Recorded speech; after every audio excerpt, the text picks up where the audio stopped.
जय हिंद जी, हिंदुस्तान जिंदाबाद। आप देख रहे हैं जेके मीडिया। मेरे साथ श्यामलाल लंगर हैं जो कि भारतीय जनता पार्टी के वरिष्ठ नेता हैं।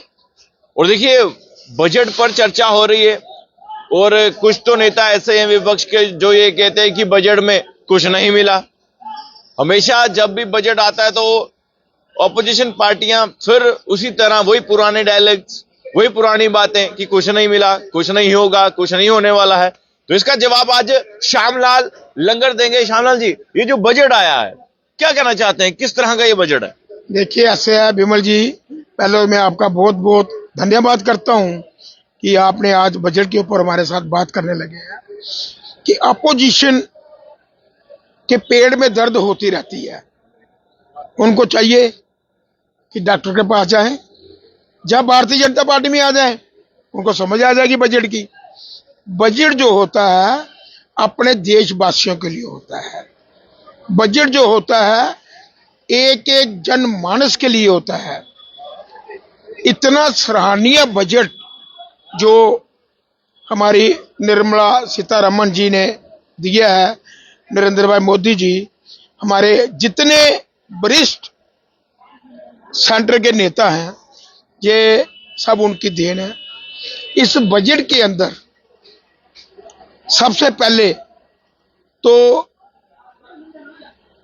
आपको मालूम होगा कि 60-65-70% देश के अंदर शुगर का मरीज है, क्योंकि जो हमारा खान पान है, टाइम की वजह से शुगर के रोगी बहुत बढ़ रहे हैं। तो उस पे फिक्र करते हुए प्रधानमंत्री जी ने, निर्मला सीतारमण जी ने चिंता करते हुए दवाइयों के रेट जो बहुत कम किए, बहुत नीचे रेट लाए हैं कि जो शुगर के मरीज हैं उनको महंगी दवाई नहीं खानी पड़े, क्योंकि ये जिंदगी का सवाल है। अगर दवाई सस्ती होगी तो जिसको भी शुगर होगी वो खाएगा। कुछ लोग हमारे वंचित रह जाते थे, दवाई महंगी थी नहीं खाते थे। फिर दूसरा, भगवान करे ऐसा ना हो, आज दिन हम देखते हैं कि किसी को कैंसर की प्रॉब्लम हो रही है, उसके भी रेट बहुत कम किए हैं दवाइयों के। फॉरेन से दवाइयां आती थी, बहुत महंगी थी, उनके भी रेट बहुत सारे कम किए हैं। हमारे नरेंद्र भाई मोदी जी विचार करते हैं, दूर दूर तक देखते हैं कि मेरा किसान, मेरे देश के लोग, हर आदमी चाहता है कि मेरा पक्का घर होना चाहिए। उसके लिए सीमेंट और सरिया दोनों की रेट में कटौती की है, जीएसटी में कटौती की है। यह भी एक देश को बहुत बड़ा फायदा है। हमारी महिलाएं कहीं बाहर जाती थी, कुछ महिलाएं अच्छी होती है कि जम्मू से दिल्ली चले गए, होटल का किराया अफोर्ड नहीं कर सकते हैं। हर स्टेट के अंदर महिला हॉस्टल बनने जा रहे हैं, बहुत बड़ा फायदा है, क्योंकि बड़ी एक सोची समझी जो एक सोच है उसके मुताबिक ये किया है कि रहने के लिए महिला को जगह होनी चाहिए। फिर उसके बाद जो हमारी लाइफ इंश्योरेंस पॉलिसी थी, पिछले साल जो हेल्थ के इंश्योरेंस थी उस पे जीएसटी खत्म किया था। अभी आम जितने भी एलआईसी है उस पे निर्मला सीतारमण जी ने जीएसटी खत्म किया है। ये भी एक बहुत बड़ा। अगर इतनी सारी चीजें बजट में रिलीफ मिल रही हैं, तो फिर ऑपोजिशन पार्टी क्या क्यों कहती कि कोई हमें मतलब कुछ फायदा नहीं है? अपोजिशन को दिखता नहीं है, समझ नहीं आती है।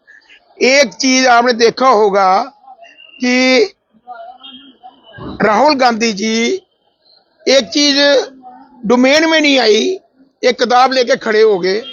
एक तो इस तरह की ये उनके पास है ही कुछ नहीं, क्या करें? या तो दीवारों को टक्करे मारेंगे, या तो फिर झूठे प्लानिंग बना के इस तरह की अफवाह फैलाएंगे। अब देखिए, बातें सामने आती हैं कि जब संसद लगा हो तो कई बार जो है वो फॉरेन की यात्रा में भी गए हैं, बीच में फॉरेन जाते हैं, तो इस तरह की बातें भी सामने आई कि फॉरेन लेने क्या जाते हैं। देखो ऐसे है कि मानसिकता की बात है, सोच की बात है कि मैं आपको एक चीज और बताना चाहता हूं कि अगर संसद को नहीं चलने देना, ये देश का नुकसान है। डिसीजन नहीं होने देना, अननेसेसरी कोई तो कोई प्रॉब्लम क्रिएट करके रखना। अभी देखो एमएसएमई के ऊपर हमारे प्रधानमंत्री जी ने पहले भी 5 लाख का लोन जो था वो बिना गारंटी के दिया जा रहा था, अभी इसको बढ़ा के काफी अपर लेवल तक ले गए हैं। किसी ने किराने की दुकान करनी है, किसी ने चाय की दुकान करनी है, किसी ने कोई भी काम करना है, पढ़े लिखे नौजवान है तो नौकरी नहीं मिल रही है।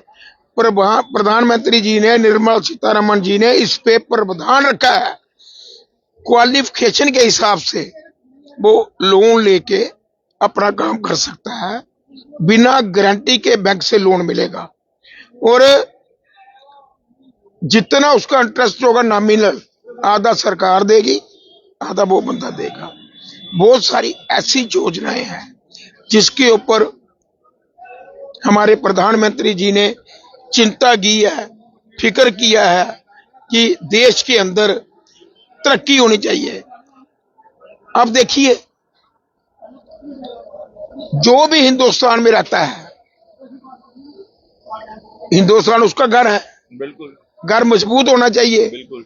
आपने देखा होगा कि डिफेंस को हमारे प्रधानमंत्री जी ने, निर्मला सीतारमण जी ने कितना मजबूत किया है, कितना उसके लिए फंड्स रखा है। आज जितनी दुनिया बाहर की है विदेशों से, इंडिया को डिमांड कर रहे हैं, जहाज चाहिए, मिसाइलें चाहिए। 2014 से पहले हमें बाहर तरले करने पड़ते थे लोगों के कि हमें ये चाहिए। ये आज का भारत है, ये आज का देश है। और आपने देखा होगा 70 साल में 2014 तक जो इनकम टैक्स रिपेट थी वो टोटली मेरे ख्याल 2 या 2.5 लाख रुपए तक थी। क्या इनको व्यापारी वर्ग का कोई फिक्र नहीं था? क्या इनको किसी की चिंता नहीं थी? आज तो बहुत ज्यादा बातें करते हैं। 70 साल में बड़ी मुश्किल से 2-2.5 लाख रुपए तक पहुंचे। जैसे हमारी भारतीय जनता पार्टी सरकार आई, 2025 का जो बजट था 12 लाख रुपए तक हर आदमी को रिबेट मिली।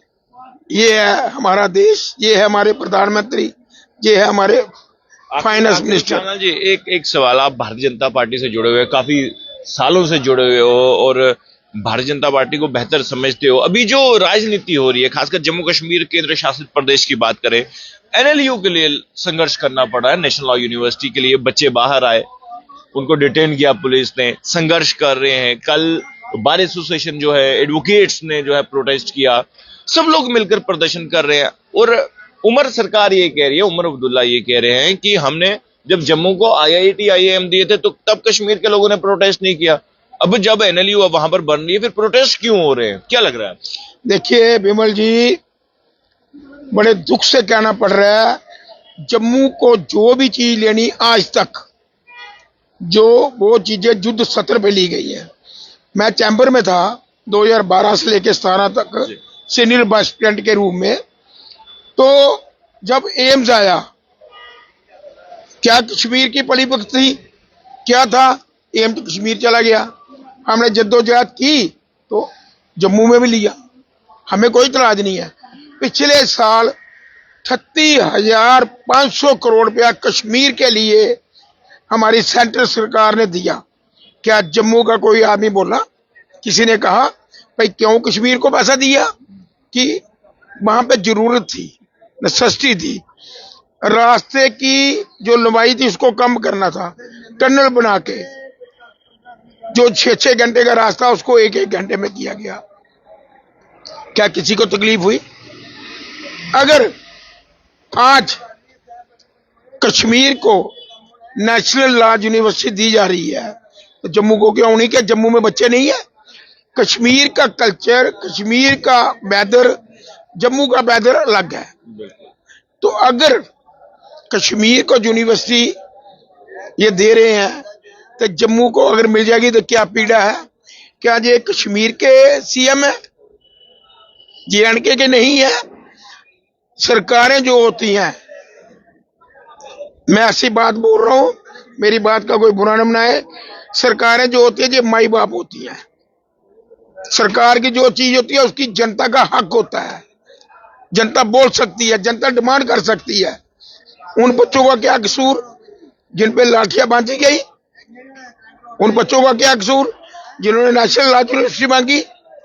ये हमारे उम्र सरकार सीएम साहब को विचार करना चाहिए, सोचना चाहिए कि ये जो हो रहा है गलत हो रहा है। हम एक गुलदस्ते की तरह रहे।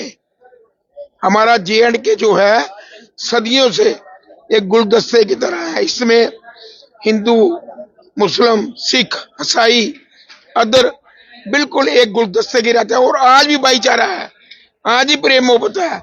मेरा रिक्वेस्ट है वो भाईचारा कायम रहे। एक चीज मैं और कहना चाहता हूं कि अपने व्यापारी भाइयों को, अगर इस साल टैक्स स्लैब जो थी नहीं बढ़ी, अगले साल बढ़ेगी, मगर इसमें हमारी भारत सरकार ने बहुत बड़ा एक अच्छा इनिशिएटिव लिया है कि पहले कोई अगर रिटर्न में खामी होती थी, गलती होती थी, उसको सजा का प्रावधान था। अभी सजा का प्रावधान जो था वो भी हमारे अपना नरेंद्र मोदी साहब ने और निर्मला सीतारमण जी ने वो प्रावधान खत्म करके नॉमिनल फाइन करके वो भी खत्म किया है। बहुत ही सराहनीय बजट है।